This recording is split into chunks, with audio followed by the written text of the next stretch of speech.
একদম কম বাজেটের বকনা যারা নিতে চান দেয়ানগঞ্জ হাট থেকে দেখাবো আপনাদের। দেখেন একবার ছোট সাইজের এবং বড় সাইজের।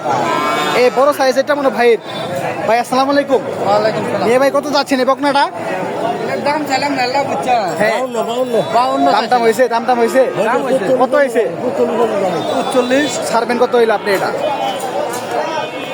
46 হলে ছাড়ি। 46। দর্শক 46 হলে ছেড়ে দেবে। দেখেন মানে সুন্দর একটি বকনা কিন্তু মোটামুটি সাইজের। কি জাতের রে ভাই? কি জাতের? সেনজি জাতের। দর্শক সেনজি জাতের। এখানে একটি দেখতে পাচ্ছি ছোট সাইজের বকনা।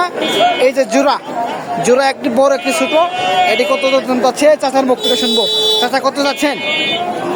এটা চাচ্ছি 42, ওটা চাচ্ছি 36। দর্শক 42 36। কোনটা কত বলছে কাস্টমারে?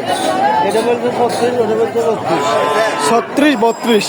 দর্শক এটা বলছে 36। এটা কত হলে ছাড়বেন আপনি? এটা 37 হলে ছাড়ি।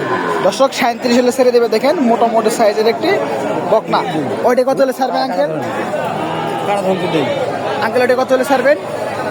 ওটা হ্যাঁ 32 হলে ছাড়ি। দর্শক এটা কিন্তু 32 হলে ছেড়ে দিবে। দুইটি মনে দেশি জাত না? শাহিয়াল জাত। শাহিওয়াল জাতের। দশটি শাহিওয়াল জাতের বকনা। কম বাজেটে যারা নিতে চান তারা নিতে পারবেন দেয়ানগঞ্জ হাট থেকে।